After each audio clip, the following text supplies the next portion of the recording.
Hello and welcome to another episode of India and Global Left. Today we have with us Professor Norman Finkelstein.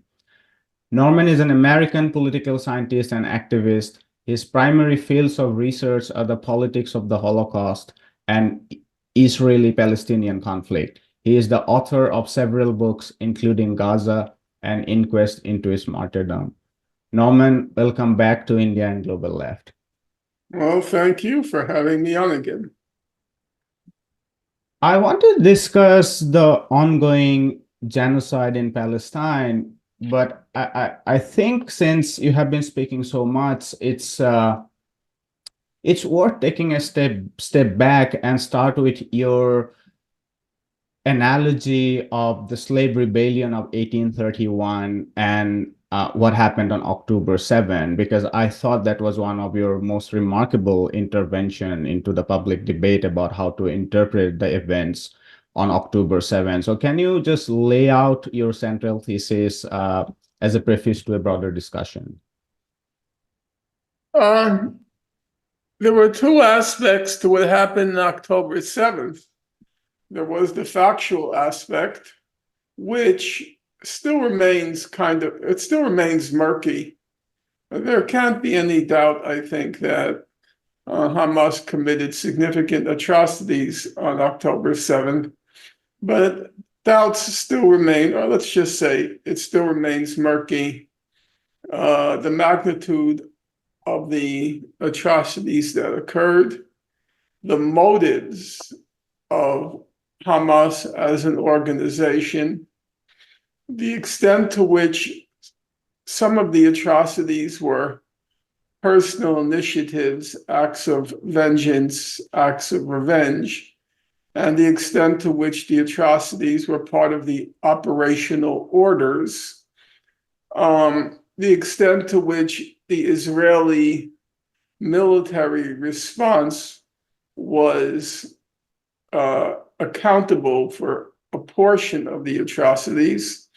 And then there were specific allegations made pertaining to beheadings of babies, which Israel seems to have dropped, judging by its statements before the International Court of Justice. And then there was the separate issue of the sexual violence, in particular, the alleged rapes that occurred.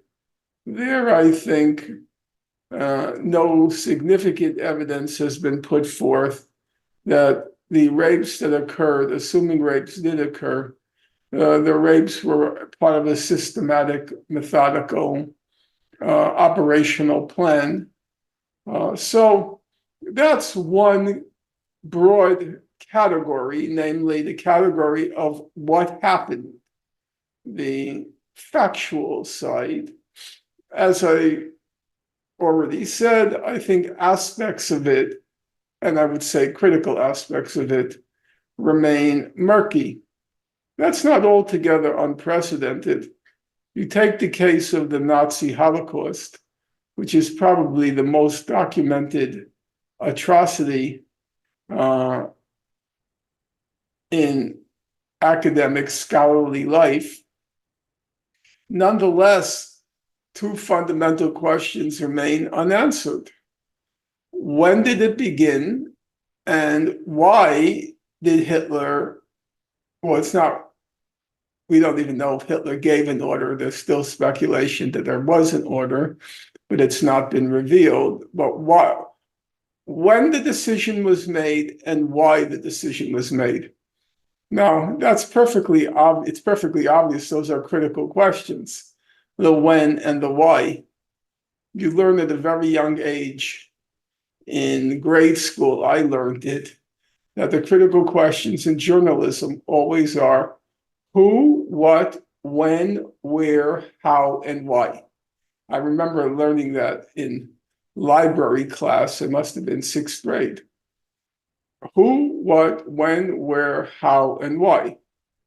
And in the case of the Nazi Holocaust, even though it's the most exhaustively documented atrocity in academic and scholarly life, of those six questions, We do know the who, though aspects of the who are very unevenly documented, which is to say, the participants in the Nazi Holocaust in the various satellite countries, the participants in Latvia, Lithuania, and so forth, there's still, the scholarship is still very, very much at an early stage. So we know the who, though it's unevenly documented, the who. We know the what happened. I think basically we know the where. We don't know the when. We don't know the why. And the how is very unevenly documented because half of the how was not death camps. It was just out in the field where Jews were shot to death. So there's a certain amount of distortion as to the how. The normal assumption is the how was gas chambers and so forth, but that was actually about half the victims were in the gas chambers. And I would say on the how,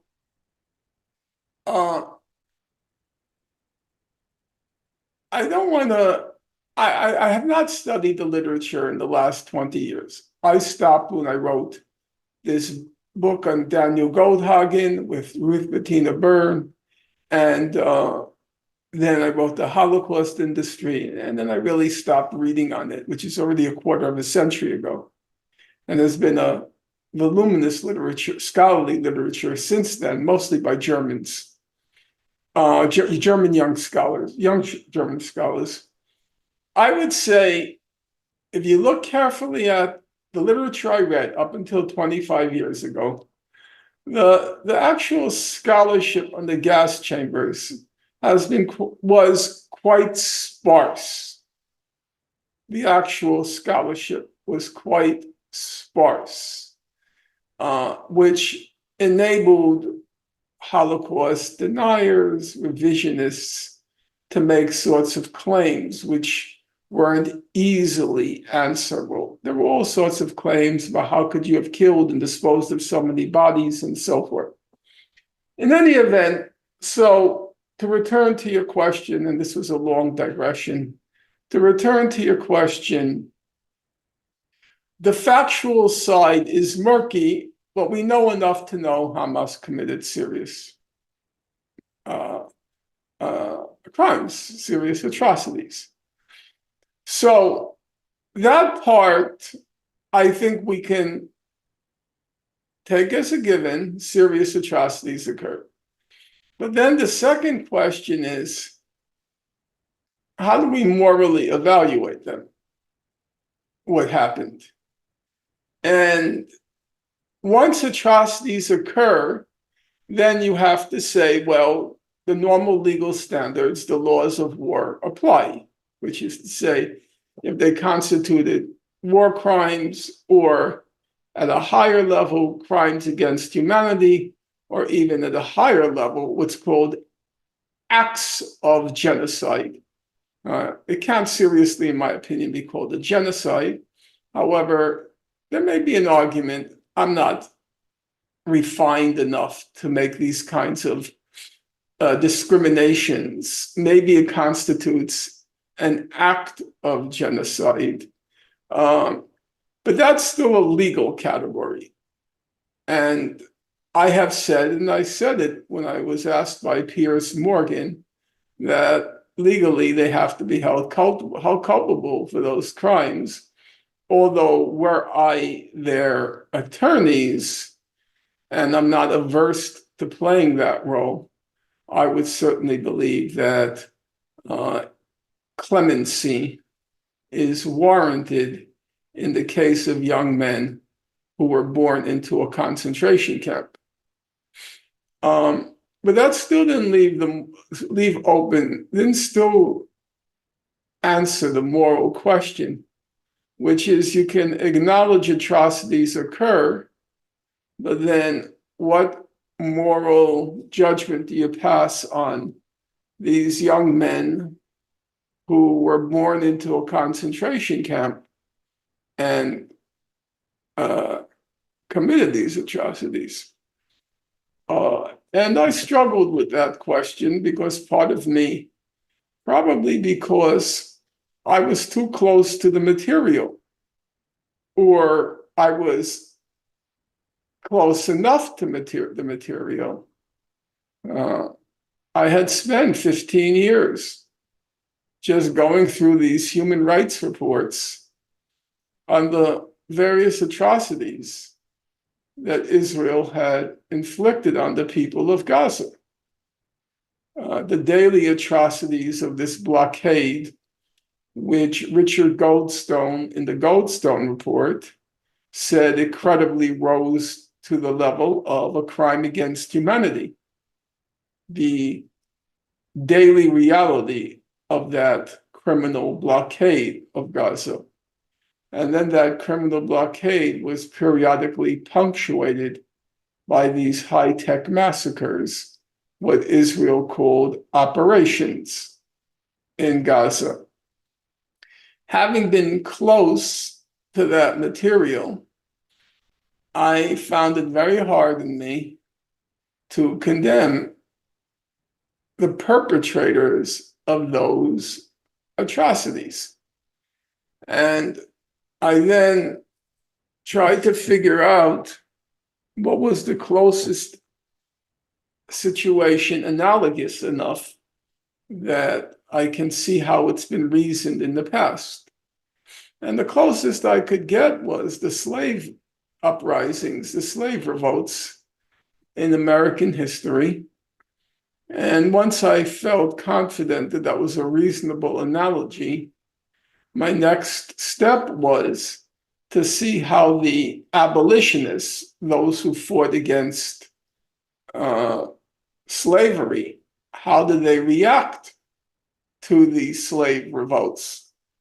And it came as a kind of relief to me, a moral succor for me, that the most famous of the abolitionists at that time, well, there were several, but certainly one of the most famous, there was Charles Sumner, there was Wendell Phillips, and there was William Lloyd Garrison. There were others I'm leaving out.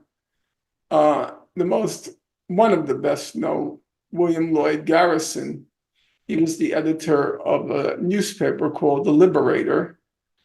And it was very clear from his commentary after Nat Turner's rebellion that although he recognized atrocities had occurred and horrors had unfolded, which they did, there's no question about that.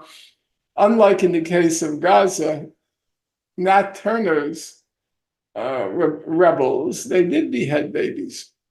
There's no question about that. And they smashed skulls. And they committed disembowelings. It was a very ugly turn of events. And Nat Turner's order to his rebel crowd was kill all whites. That was very simple and straightforward. But notwithstanding that, basically William Lloyd Garrison's position was, we told you so.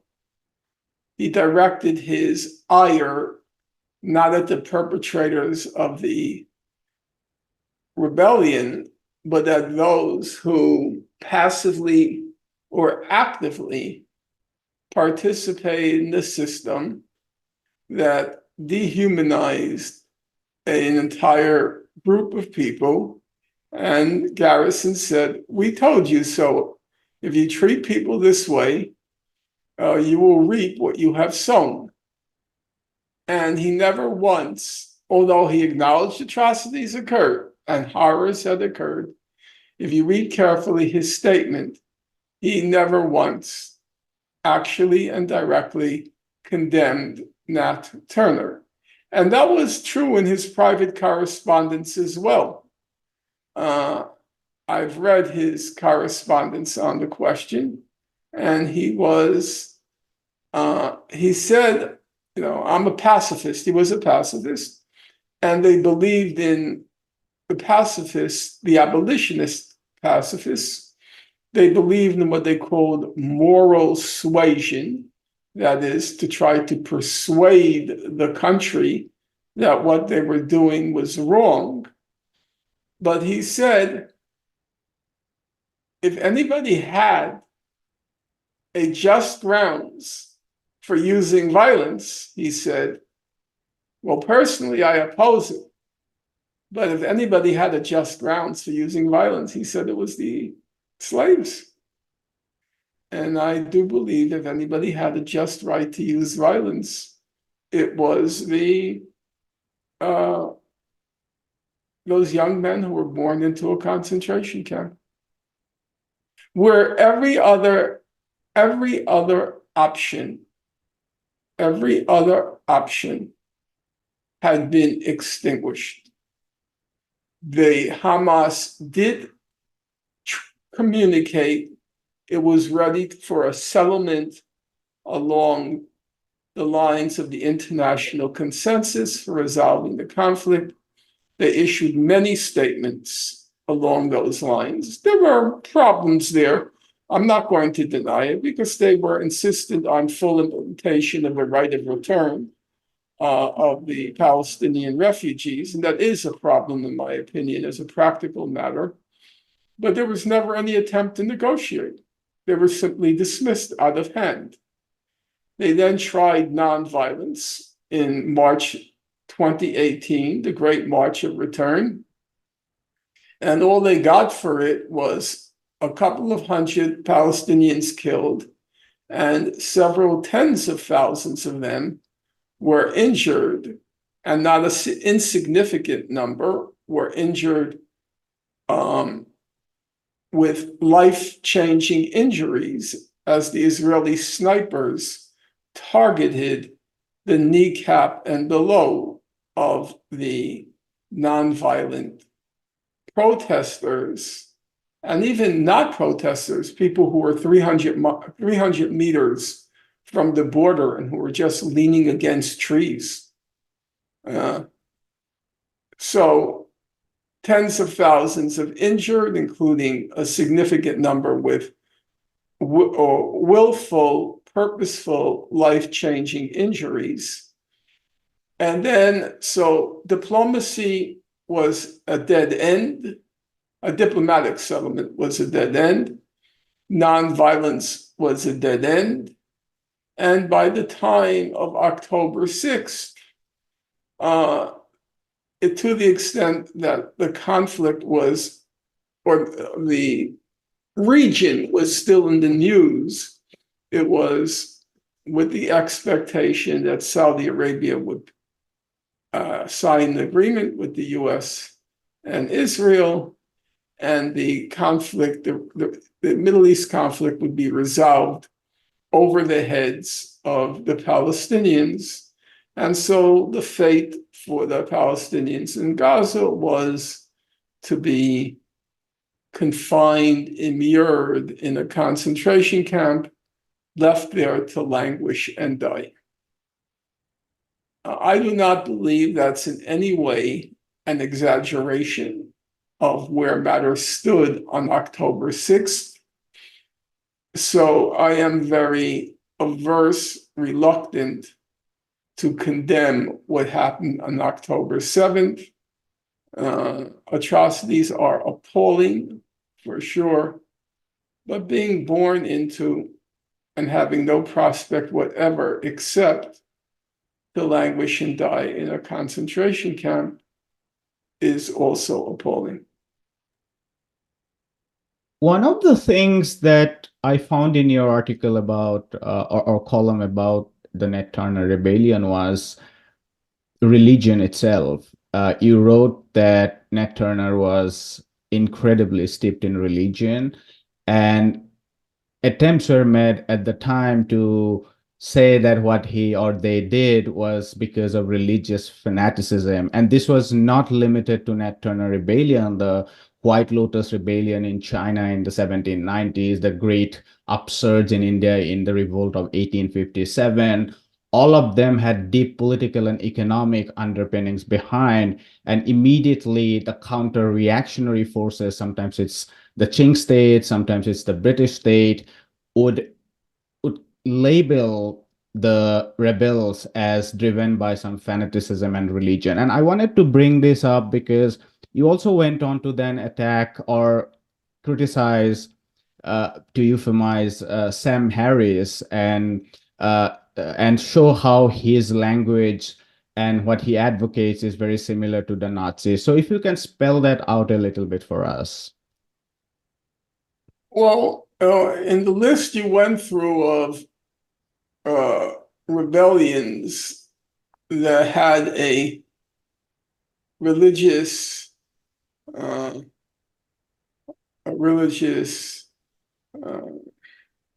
it's not so much content. They used a religious idiom. It's also true of the Boxer Rebellion in China. The simple fact of the matter is different people use different languages in order to express their discontents. And usually they use a language which is easily available to them. So African Americans who didn't go to school, who were overwhelmingly illiterate, they did have a rich church tradition. And Nat Turner in particular was, by all accounts, he was hyper literate. It was said that everyone, white and black, everyone, black and white, paid deference to his intellect. But it was also true that he was universally dismissed subsequently after the rebellion as a religious fanatic and a religious insane. He was insane in his religiosity. And one of the comments about that dismissal of him as being a religious fanatic, one of the comments was that the South had to believe that, because otherwise they would have to confront the injustice or the nature of the injustice that spurred Nat Turner on, the impetus behind his rebellion, and they didn't want to have to deal with that. So just briefly before we get to this character who passes by the name of Sam Harris, just on the question of Nat Turner again, just a couple of things. First of all, I mentioned William Lloyd Garrison's private correspondence on the Nat Turner Rebellion.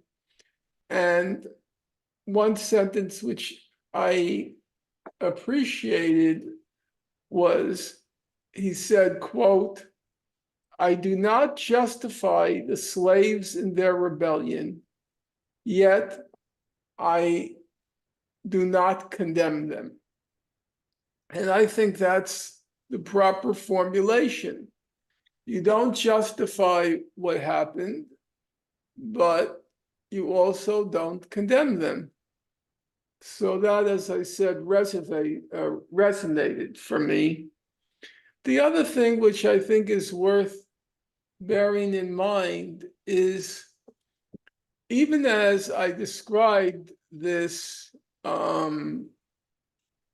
even as I described a rather grisly rebellion that was conducted by Mr. Turner and his Confederates, the historical verdict is not what one would expect.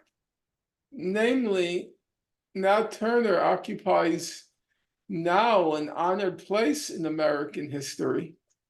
So you will know the American historian Eric Foner, probably the most authoritative, one, if not the most authoritative scholars on slavery and the Civil War and then Reconstruction.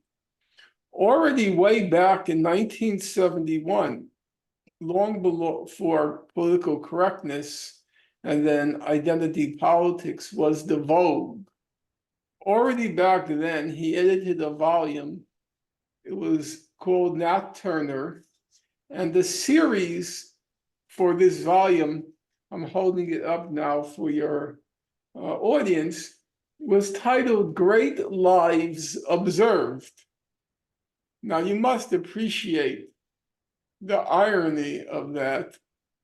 Nat Turner gave the order to kill all whites, beheaded babies, disemboweled others, smashed skulls, and now he is in a series called Great Lives Observed.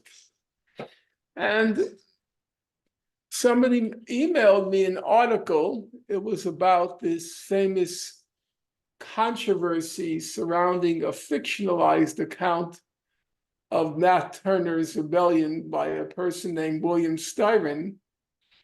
And one of the great historians on slavery, Eugene Genovese, entered the debate. He's the author of the classic study, Roll, Jordan, Roll.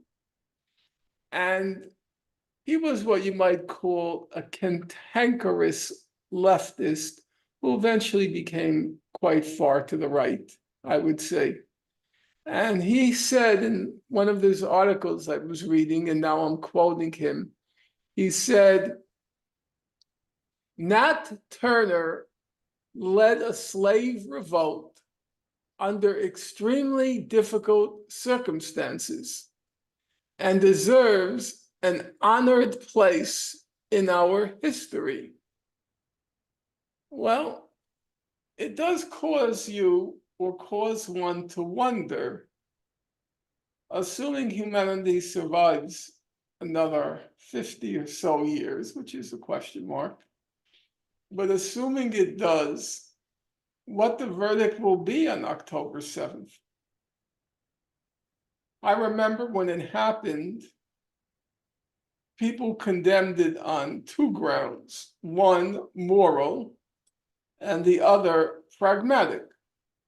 Moral because it was a hideous atrocity, and pragmatic because what good came of it? All that came of it was the unleashing of a genocide. And I said at the time, too soon to tell. I don't know what's going to come of it. And certainly a whole sequence of events unfolded, which completely, totally shocked me. I was wrong on so much. I don't say it proudly, but I don't say it ashamedly either. I was wrong. Who would have thought on October 7th that the International Court of Justice would enter into the fray and 15 judges out of 17 would say that Israel was plausibly committing a genocide, including the American judge. I would have bet every dollar, including up until the day before. There was no possibility whatsoever, zero, absolute zero, that the American judge would weigh in and say Israel was plausibly committing a genocide. Who would have thought on October 7th, two ragtag armies, two, one, Hamas, would prevent Israel from declaring a military victory. even though Israel brought to bear everything in its armament, except for the nuclear weapons, and even the nuclear weapons, it's a question mark because Israel's already dropped the equivalent of two Hiroshima-sized bombs on Gaza.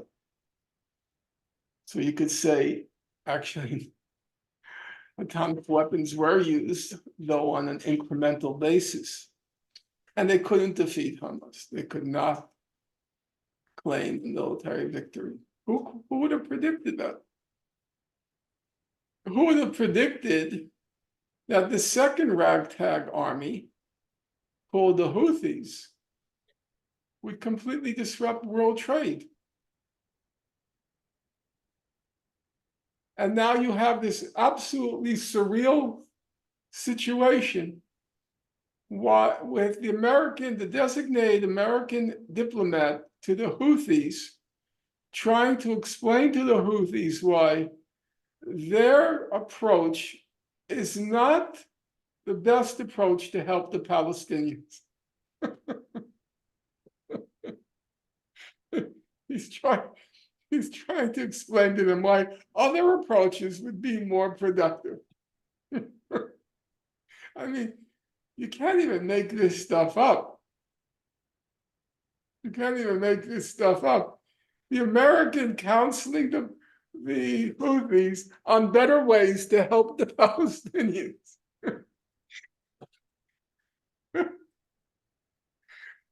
I don't know. Sometimes, really, life is stranger than fiction.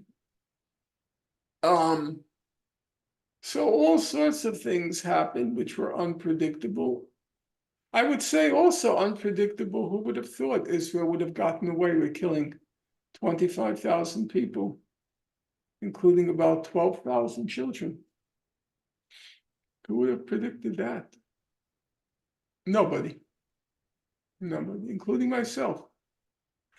Who would have predicted that in an election year, with public opinion decisively against what Biden is doing, he won't let up?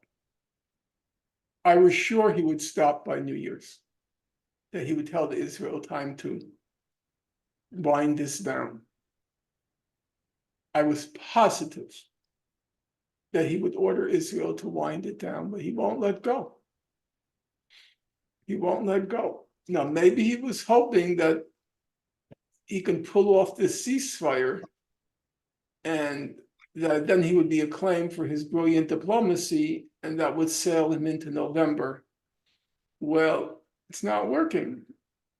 If you read the ceasefire proposal of Hamas, it was published today. In the Lebanon newspaper, Yes. Al Akhbar. No, Akbar. That was very far from the ceasefire they were hoping for. That was a statement that said, you're not going to declare military victory. It's not going to happen. So, quoting a famous statement by Foreign Minister Zhou Enlai about the French Revolution, he said in early 1970s, when he was asked his opinion of the French Revolution, he famously replied, "Too soon to tell." The lives of those who are dead are irrevocable, and there it's not too soon to tell. 25,000 people were killed, 12,000 of them children. And every time I walk the street and I see a smiling child, my first reaction is to smile back, and my second reaction is to remember 12,000 children like that child in front of me. Their lives were snuffed out by what happened in Gaza, by the Israeli genocide in Gaza. So there it's not too soon to tell. Those lives were irrevocably lost. On the other hand, what this will bring, I think it is correct to say it is a game changer. I did not want to hear that on October 7th. because part of me wished this whole thing was over. I didn't want to have to resume where I left off 3 years ago. But it's clear. No, okay, I don't want to say it's clear because there are a lot of things which I thought were clear, which I was wrong about.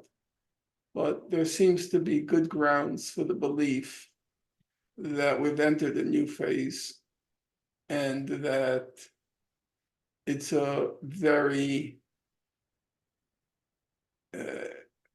ominous phase, because Israel is determined to restore its, what it calls its deterrence capacity, the Arab world's fear of it. And that means, in the first place, delivering a spectacular military to defeat to Hamas, probably soon thereafter Hezbollah, and it will not accept anything less than such a military victory over the other side for practical reasons. Of course, there's an element of bloodlust to it, and there's an element of sadism to it, but there is a practical side to it, which is that it fears that the Arab world no longer fears it. The Arab world has gotten it into its head now that there is a military option against Israel.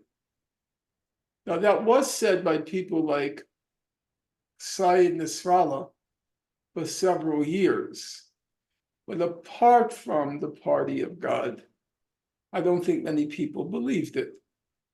There was a belief that you can resist, maybe to a stalemate, periodically Israel, because they were never able to declare a military victory after any of their operations. So you can resist to the point of a stalemate. But after October 7th, a belief did settle in among what's called the axis of resistance, and beyond the axis of resistance, many, so to speak, ordinary folks in the Arab world, that, hey, you know what? They're not really all that strong as we thought they were. They can, as Nasrallah correctly said, they're only capable of committing massacres. They are not capable of a military victory.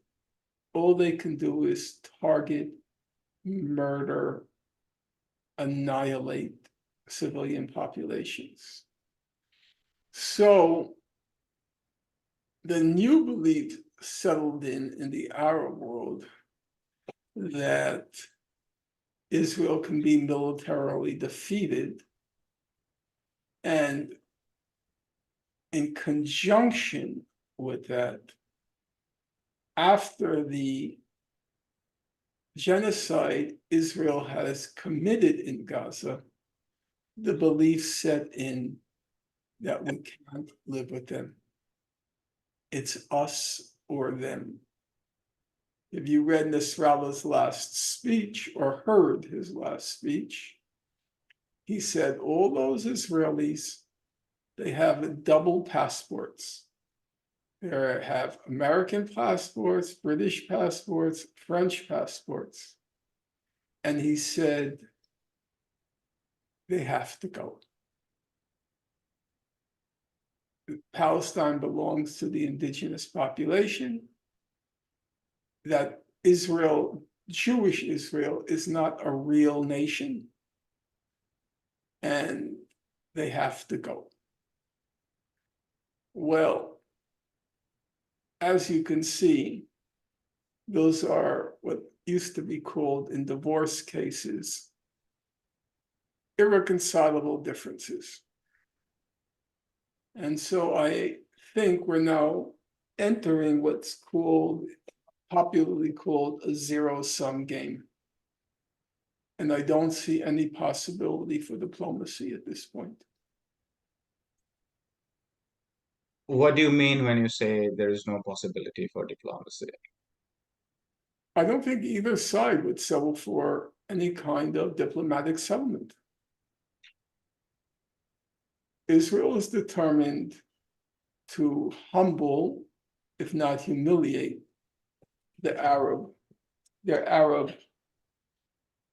adversaries. And the Arab resistance is now convinced they can inflict a permanent military defeat on Israel. Might take some time, but it's within reach. As somebody put it to me, it wasn't a bad expression. He said, it's the TikTok generation versus the party of God.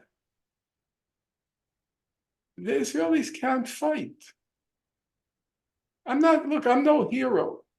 I don't have that raw physical courage. So I'm not denigrating them. I'm just saying there's a factual matter. The party of God is ready to die. The only thing that holds them back now is because they know Israel will annihilate Lebanon, the civilian population, and then the civilian population will turn on them. But are they afraid to engage in battle with Israel? That's just ridiculous. They're not afraid at all. They relish the prospect. So I think we've entered a new, very dark period.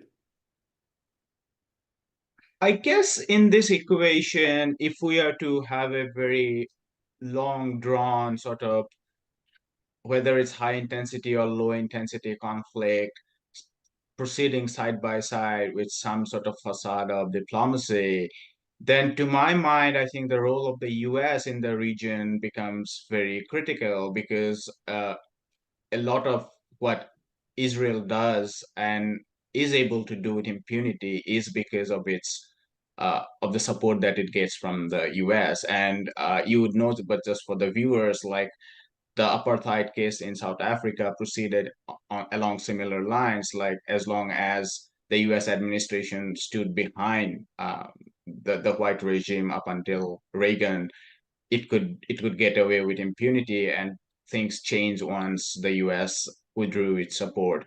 We asked this question to both Jeffrey Sachs and Vijay Prashad, and they had quite different views on this. Jeffrey Sachs was more optimistic that increasing shift in American public opinion might be able to do something eventually in shifting American foreign policy. And Vijay Prashad, on the other hand, said that he doesn't see any withdrawal of the American empire from the region, and looking from the American response to the three soldiers killed in Jordan, it seems that Vijay was right. So his thoughts are along the lines that America is not going to withdraw from its region anytime soon, and then Israel becomes a very important strategic point for the U.S. empire. What are your thoughts about the situation? Um, Israel obviously is a critical player for the United States because it's the only uh, power in the region with which the US has a common language, cultural language. When they go to Saudi Arabia, or they go to the Emirates, or they go to Bahrain, or they go to Egypt, or they go to Jordan, they're speaking in their minds, they're speaking to the 7th century. Whereas when they're with Israel, they're speaking with their college roommates. It's a totally different relationship. And also there's so much intelligence cooperation and so much revolving door between the Israelis and the Americans. They all know each other on a first name basis. They're all friends. And there's a belief, not entirely wrong, but not entirely correct either, that Israelis have the technological competence, the mental know-how, such that they represent an entirely different breathe than the so-called Arab allies. So for those reasons, Israel remains a fundamental factor in US strategic thinking. I don't know where that's going to lead us. The Israelis obviously want to attack Iran, and the US is reluctant to take that step so far. And I don't know where that's going to go. I think the US is probably more realistic than the Israelis about taking that step. I think the Israelis are completely insane from a, not in a moral sense. When I hear people like Benny Morris, the Israeli historian, keeps pounding those war drums to attack Iran, I really have to ask myself, are these people so completely detached from reality? Hezbollah will annihilate Israel. Israel's a tiny place. The Hezbollah has a very high level of technical competence, both in terms of the armaments they have and in terms of their ability to use them. Do they really believe that they could survive a Hezbollah attack in the event that the US and Israel target Iran? I think that's completely nuts. Hezbollah knows every single vital nerve in Israeli society like the back of their hands. They know exactly what to target that will turn out to be terminal. So I can't even grasp, as Oprah would say, I can't wrap my mind around what goes through the heads of these people. When I hear people like Benny Morris, I ask myself, have you not noticed that you can't even inflict a military defeat on Hamas? That it's already 4.5 months and you haven't been able to successfully target a single Hamas leader in Gaza? That you don't even know where they are? That in this tiny, tiny, tiny parcel of land, this pinprick on the world's map, this grain of sand in the Sahara, with all of your super sophisticated spy technology and all of what's called human intelligence in Gaza, all of those supporters of the Palestinian Authority who are now your spies, that you don't even know where the hostages are. You don't have a clue where they are. And you think you're going to defeat Hezbollah and Iran? Or you think you'll use your nuclear weapons and get away with it? That Nasrallah won't understand that if you nuke Iran, Hezbollah is next, and he won't preemptively finish you off? I don't get these people. Now, I admit not having military knowledge, but certain things are pretty obvious. They've not been able to defeat Hamas. They weren't able to do so in 2008-9 during Cast Lead. They weren't able to do so during Pillar of Defense.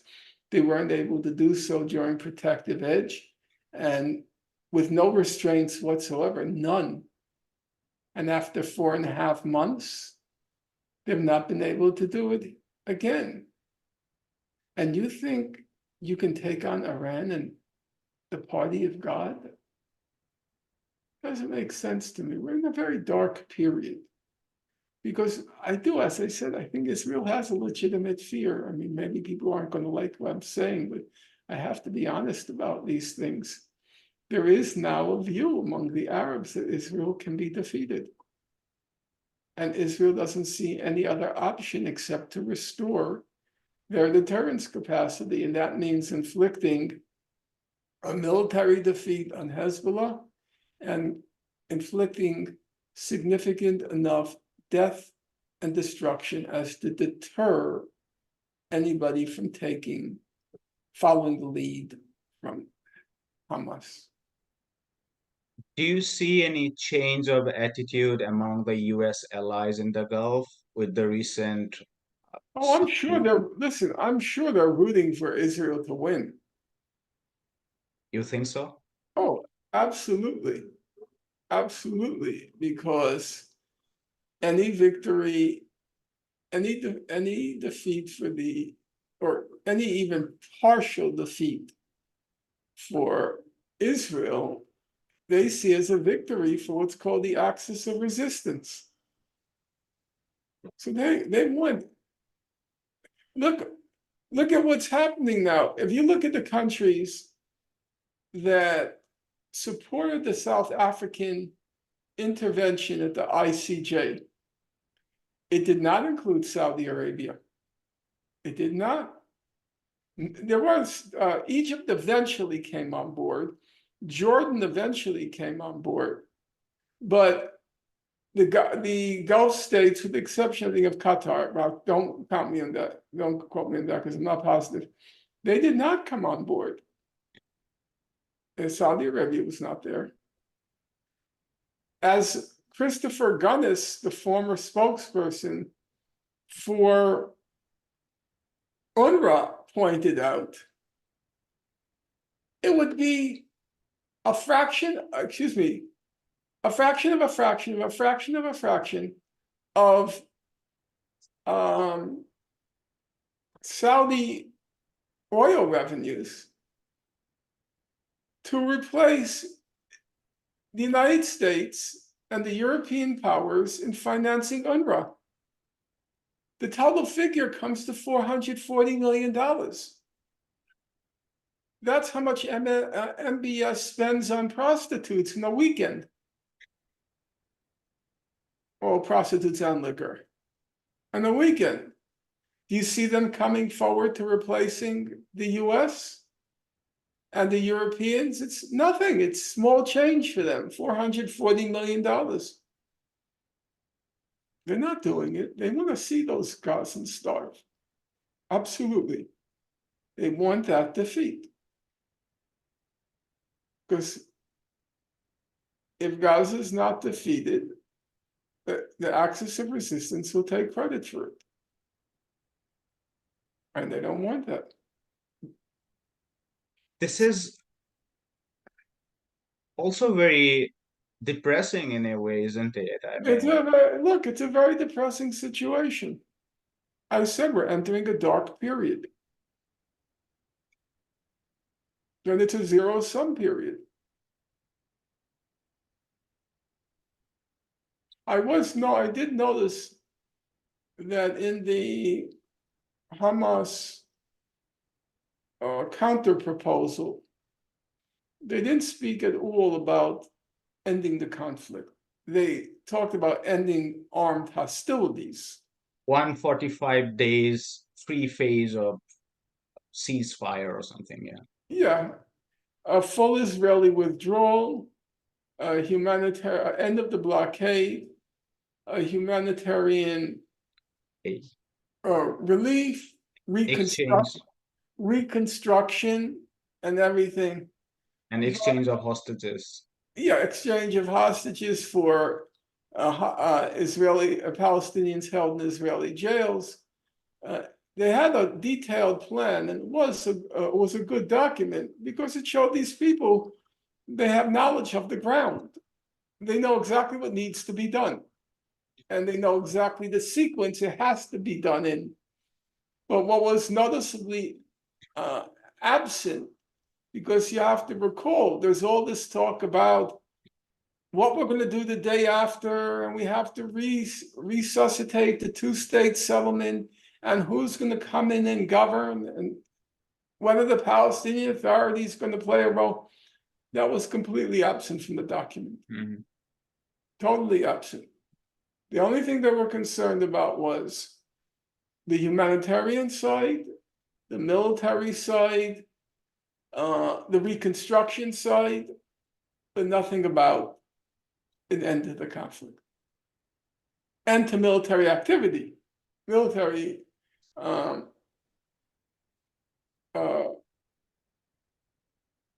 exchanges, but not to end the conflict.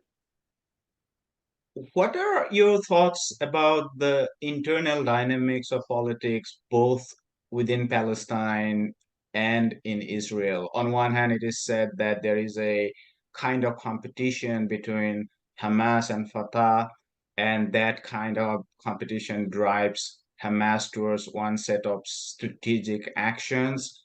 And on the Israeli side, it is said that if the right-wing coalition somehow collapses, then there can be some Oslo type negotiations, whether it's good faith or bad faith. What are your thoughts on that?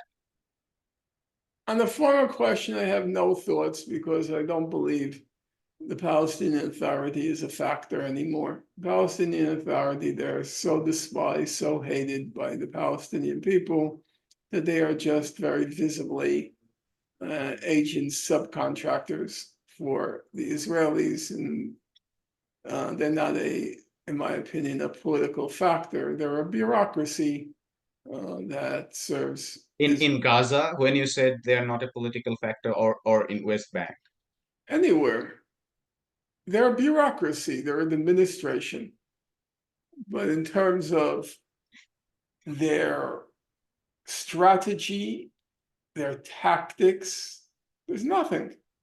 They just collect paychecks to repress the Palestinians and also to enable the wheels of daily life to continue. They staff the administration, the bureaucracy that keeps the wheels turning each day. But in terms of a strategy or a tactics of a political movement, they're just observers on the sidelines. They have nothing to do with anything.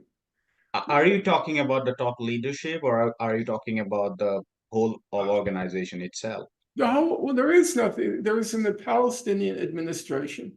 Mhm. It takes up about 25% of the population of the West Bank is somehow employed, not somehow, is factually employed by the Palestinian Authority. It's an administration.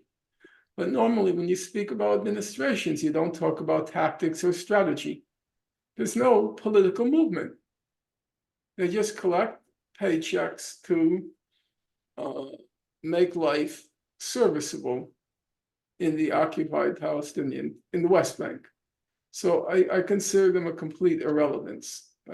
Abbas is, remember, Abbas at the peak of his intellectual acuity wrote a doctoral dissertation denying the Nazi Holocaust. Now that was at his mental peak.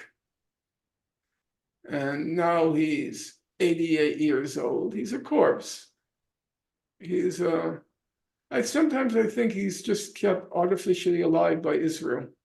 I'm not even sure if it's even a boss.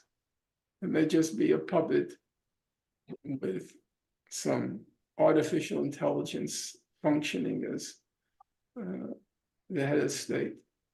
When Blinken goes to him, do you think they talk about anything of substance, or it's just a photo op? So to talk about him as having the Palestinian Authority as being a factor, to my thinking, is ridiculous.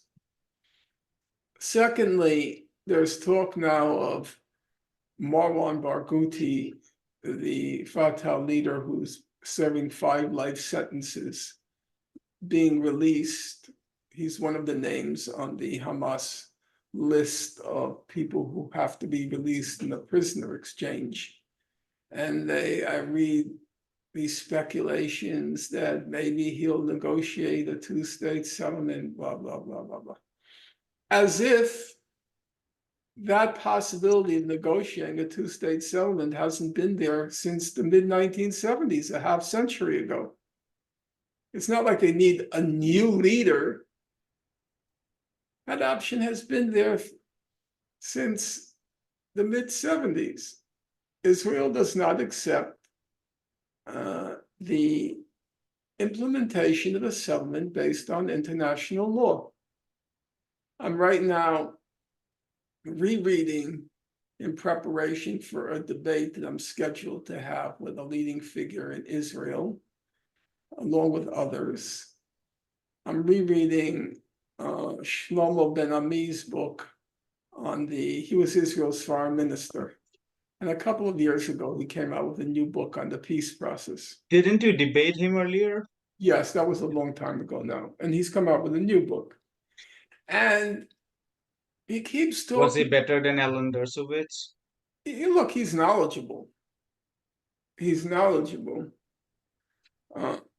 But the gist of his book was Israel was making concession after concession after concession after concession, but Arafat was lost in his fantasies.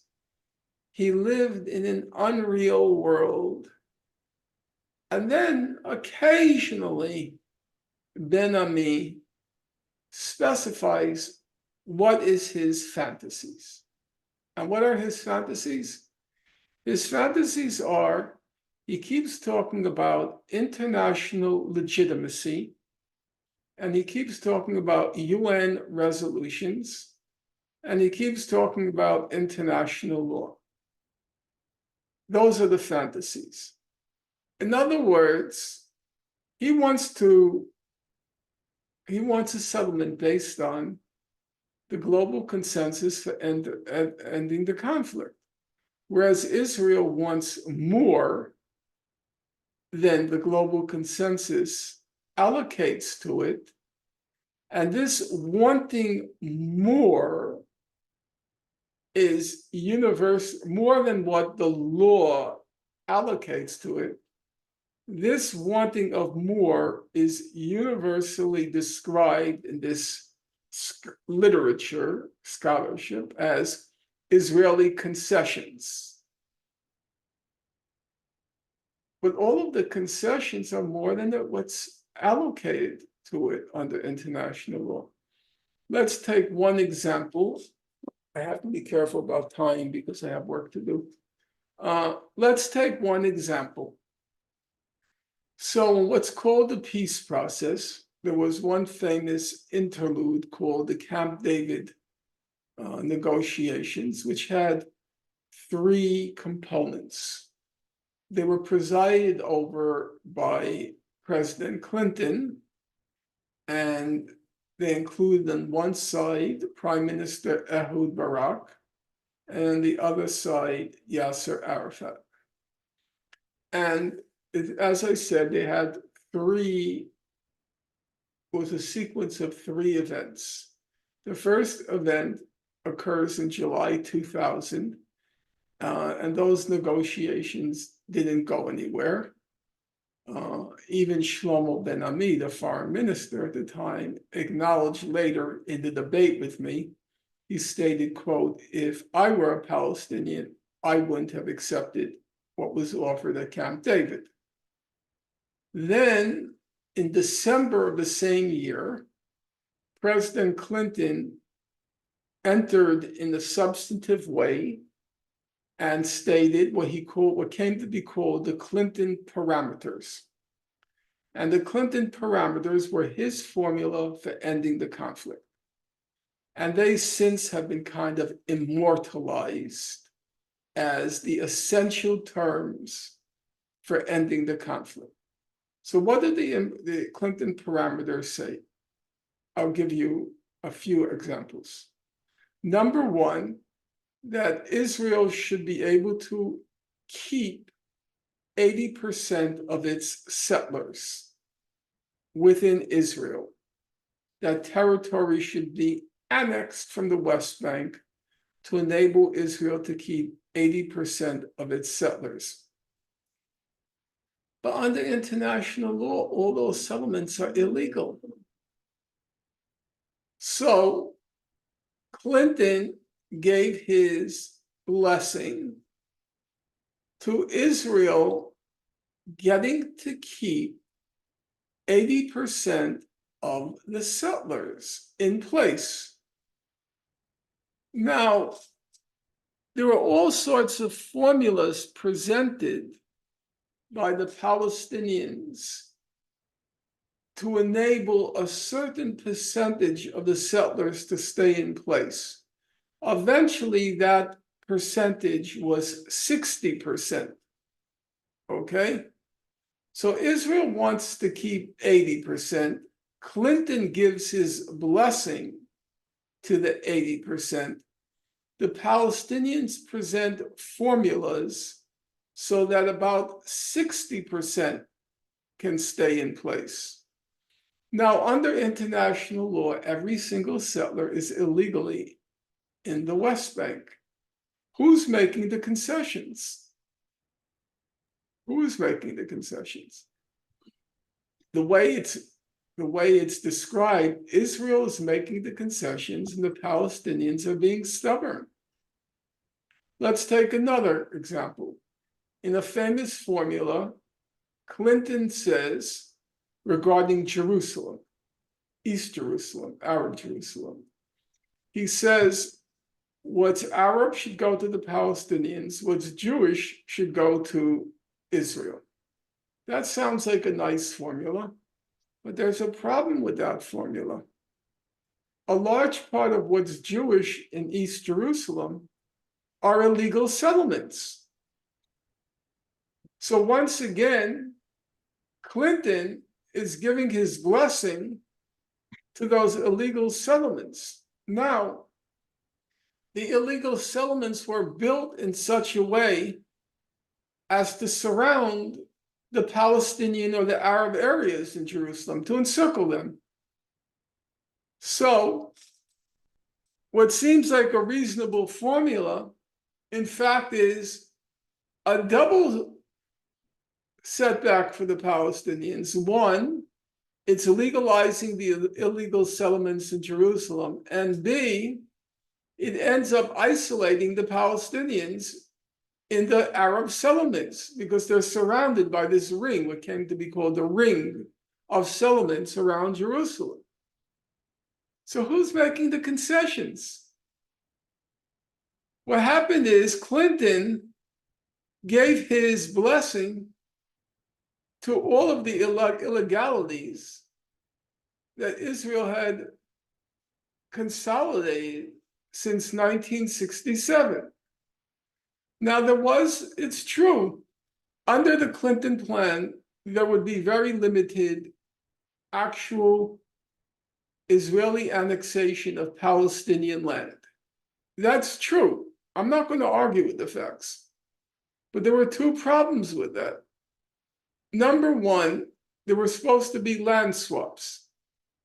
And the position of the Palestinians was the land that was swapped had to be of equal quality and equal size. But they weren't given land of equal quality. They were being told to take some desert land near Gaza. But when you say quality, do you mean agrarian productivity? Well, the truth is that's not an easy notion, what you mean by equality. Because, okay, there were two different terms used. Equal swaps and equitable swaps.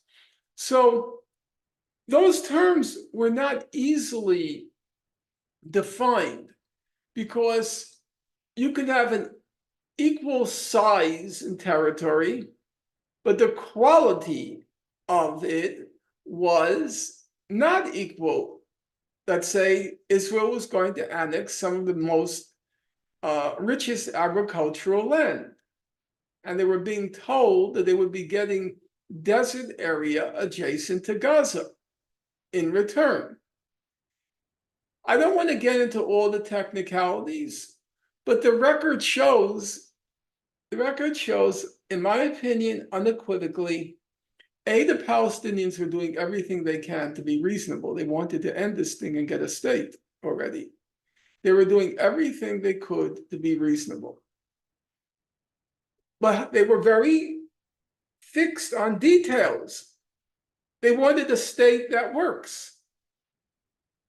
So there were these big settlement blocks which bisected and trisected the West Bank. One called Ariel in the north, another called Ma'ale Adumim in the center. And they were very focused on trying to make certain that the state that they would get in the end would be a viable state. So I thought they were very professional about that. We have the written record, you can see it. And secondly, the fact of the matter is, all the concessions came from the Palestinians. If you use as your baseline international law, it was Palestinians who were asked to make concessions on the illegal settlements. It was Palestinians who were asked to make concessions on the borderline that was described in June 1967, that eventually was effaced when Israel occupied the West Bank. It was Palestinians who were being asked effectively to totally give up on the right of return of the refugees. That was another component of the Clinton parameters, which basically meant Palestinians get nothing on the refugees, period, zero, case closed. And they were asked to make concessions, huge concessions on Jerusalem, which under international law went to the Palestinians. Every UN resolution speaks of the occupied West Bank, parentheses, including East Jerusalem, every single resolution. The occupied West Bank, including East Jerusalem. They were asked to make huge concessions there. Every concession was by the Palestinians. So this notion that we now need the savior, Marwan Barghouti, no, you don't need Marwan Barghouti. All you had to do for the past 50 years is was respect international law, and the conflict would have been over. That's all you had to do. Can I leave you with one or two quick questions, if you allow? Yeah, just switching, gears a little bit away from Palestine, but also related. I want to bring you back to your reply or response to Sam Harris, because I think even beyond Palestine, at least since the American War on Terror, there has been a humongous rise in global Islamophobia. And I wanted to ask you this question because being in India, you would know how much Islamophobia has increased now under Hindu nationalists. So you responded to what is often presented as an argument which says that the Islamic world has not undergone any renaissance or civilization. And when I was reading your very short response, I went back to, you remember Huntington's 1992 June 1st or 91 June 1st article on foreign affairs. And I just wanted to leave you with this quotation to response, because I think that they were somehow connected. He wrote, and I quote, "At a superficial level, much of Western culture has indeed permeated the rest of the world. At a more basic level, however, Western concepts differ fundamentally from those prevalent in other civilizations. Western ideas of individualism, liberalism, constitutionalism, human rights, equality, liberty, the rule of law, democracy, free markets, the separation of church and state often have little resonance in Islamic, Confucian, Hindu, Buddhist, and Orthodox cultures." Your response to that? I don't want to be glib about these things. There have been major, I hate to use words like progress, strides, advances. I'm not sure how to put it. But certainly in terms of respecting the humanity of persons whose humanity wasn't respected for a long time, I've seen in my own lifetime a huge amount of change, and I think overwhelmingly the change has been for the better. And I'm glad that the world that I live in now is not the world that I was born into in 1953. If you go and watch, I like to watch some of the old game shows which have a literate quality to them. There's one which I would highly recommend to your listeners. It's called Password, and Password had a very simple format. Two teams, each team composed of two people, and one member of each team was given a word, and then you have to use synonyms or something to convey the word to your partner. So let's say you're my team, and I have to convey a word to you, and I say hot, you say Norman Finkelstein. no. Seriously. Hot, you would say, okay, you have to know the game. It's all in the intonation. You say hot, and the person says cold, because something like that. But obviously, the words can be quite sophisticated. I don't know the meanings of some of the words, to tell you the truth. In any case, why do I mention it? That was the world which I was born into. There was never a non-white player in the program. Never. Never. Then they would pan the audience, the camera, pan the audience. Everyone is white. Never even occurred to a black person to go to that program. Just to sit and watch. Now, when they pan the audiences for game shows or the contestants, it's every nationality in the world represented. Is that not progress? Yes, it's progress. That black people can get sit in the audience and have a nice time, like everybody else. So I'm not going to dispute that fact. That those represent real cultural changes for the better. But these progresses, just to interrupt, these are not necessarily just Western. Like my parents say the same things. Okay. I would say the position of women in our society is significantly to be desired. I don't like to say better or worse. I'll just say significantly to be desired. On the other hand, there's something about Rousseau that resonates with me. And when Rousseau said that men would be monsters were it not for the natural faculty of pity, and that it's the nature of reason, that reason enables a person to stifle his or her natural impulse for pity by contriving 10,000 excuses why not to do something when you should be doing it. He has the famous line in the second discourse. He says, whenever there's a street fight, he says, the prudent man, meaning the educated man, the prudent man walks away. And it's always the market woman, what we would nowadays call the fish market woman, the uneducated, the unrefined, the gross. It's always the market woman who breaks up the street fight. And we have a testament to that. No. The Houthis, throwbacks to the Middle Ages, with their daggers and their spears. And they said, no business as usual, so long as the genocide is happening in Gaza.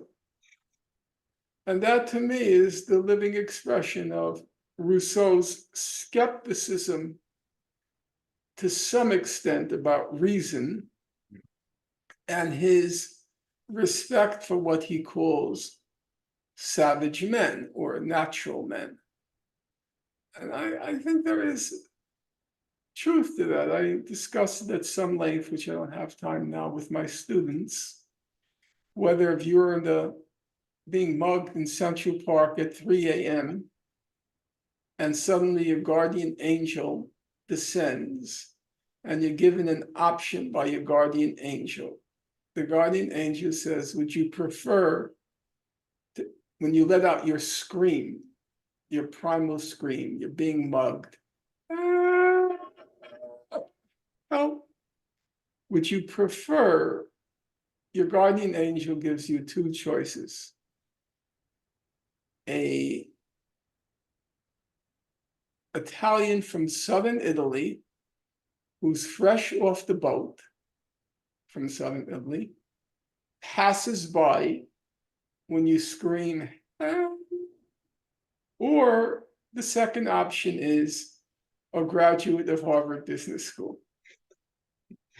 Who would you prefer to be passing by if you are given the choice when you're being mugged at 3 a.m. and you let out that help? Definitely not Harvard graduate. Absolutely not. Or University of Chicago. Absolutely. Or Chicago, yes. Graduate of the economics department. No, definitely not. Or a person fresh off the boat from southern Italy. So I'm a little bit of a skeptic when it comes to these sorts of things. Sam Harris, I'm sure he has professional expertise in his field, which is, I understand it to be neuroscience. You really believe that?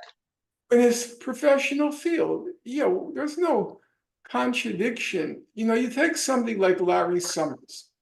Now, Larry Summers has a lot of professional distinction when it comes to economics. Whether you agree with him or not, he obviously has professional competence. But then when you listen to him discuss things like the Israel-Palestine conflict, and he calls Rashid Khalidi an anti-Semite, it's like, this guy's a yenta. You know what a yenta is? Like a fish market woman in Jewish lore. A yenta, a match. It's literally a match. But they are the ones who intervene. What? No. The yenta is a matchmaker. Negative, yeah. And you realize Larry Summers, when he starts talking about these topics outside his professional field, he's just a yenta. I mean, you may not like Rashid Khalidi, you might not think he's a brilliant scholar or whatever, but an anti-Semite, I would guess half of his friends are Jewish. It's like completely nuts. And the same thing with Sam Harris.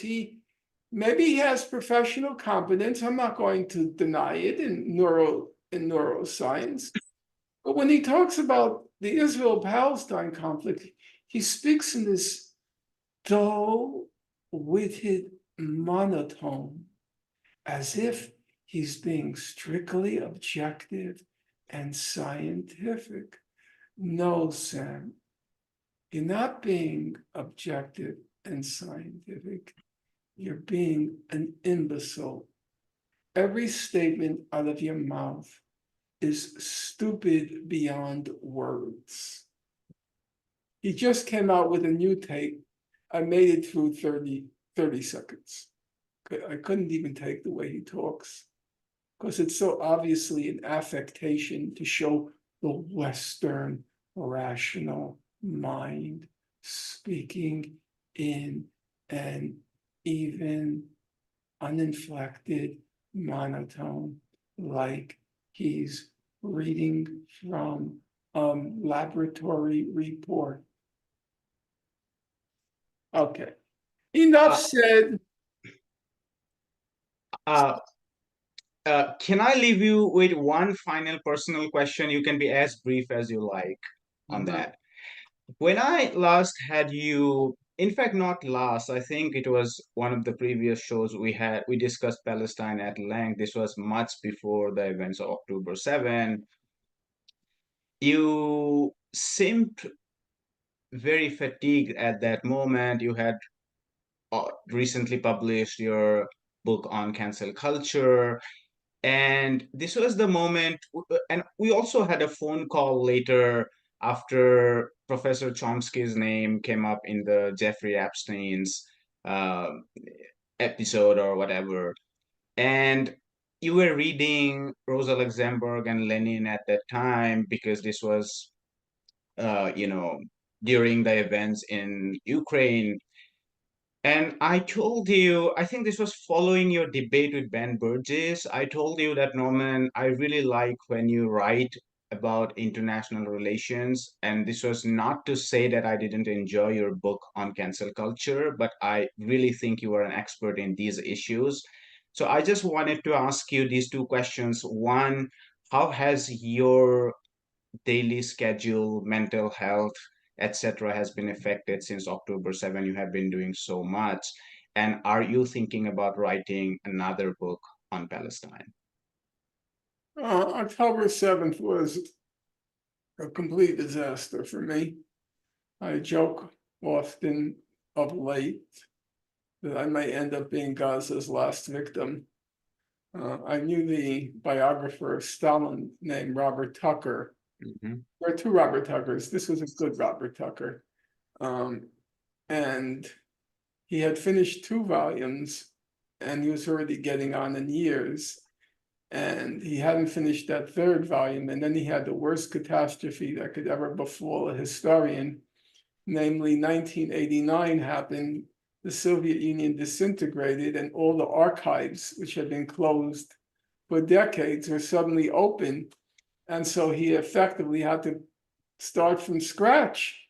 And he didn't finish that 3rd volume. And he used to say, I may end up being Stalin's last victim. And in fact, he was. He didn't finish. He died before he finished that 3rd volume. And sometimes I think I'll be Gaza's last victim because I am very depleted physically, emotionally, and not so much emotionally because I don't watch anything.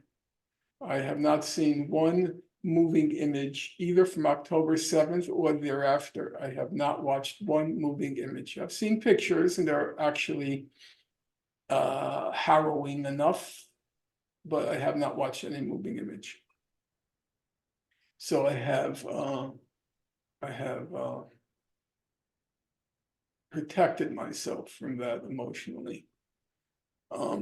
And I have been working very hard, harder than I'm physically capable of.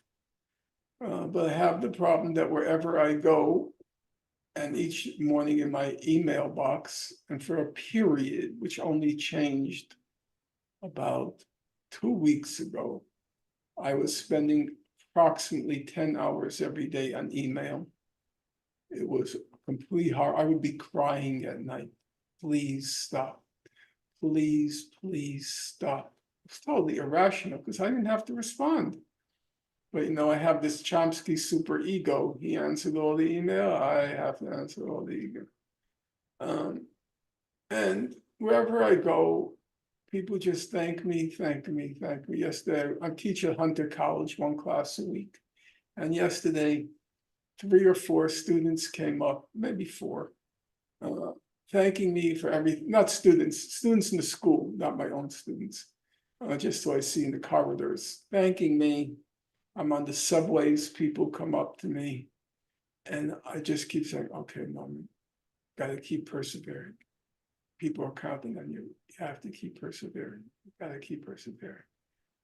And it's just been very tough to rise to the occasion, especially since so much time is consumed answering the email. Whereas my young friends, be it Jamie Stern-Weiner or Yaniv Kogan or Muin Rabbani, they're reading all the material that's coming out, and I'm just answering emails and answering emails and answering emails. I don't think I will write. I might write reflections on what happened after October 7th. But a lot of what I did because nobody else was doing it. But nowadays, I think that the South African application to the ICJ, it covered an awful lot of ground in those 84 Right. single-space pages. You got a very good picture of what happened. So I don't feel the same need anymore to document. It's being documented. It's actually being documented by the South African government. So the kind of, in my day, nobody did what I did, which is to go through all the human rights reports on the various Israeli high-tech massacres called operations. But nowadays, it's been very exhaustively documented and also synthesized.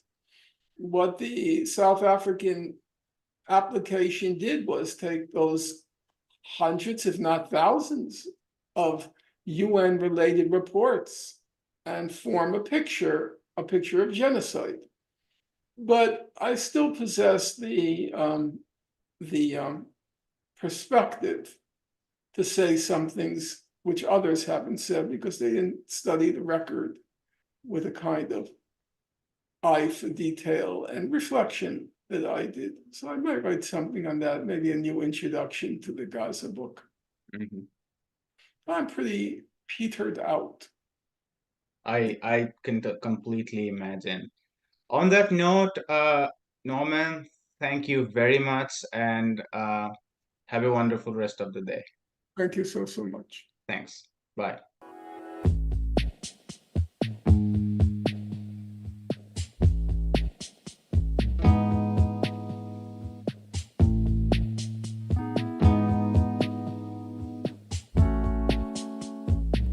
Hi, my name is Ayushman.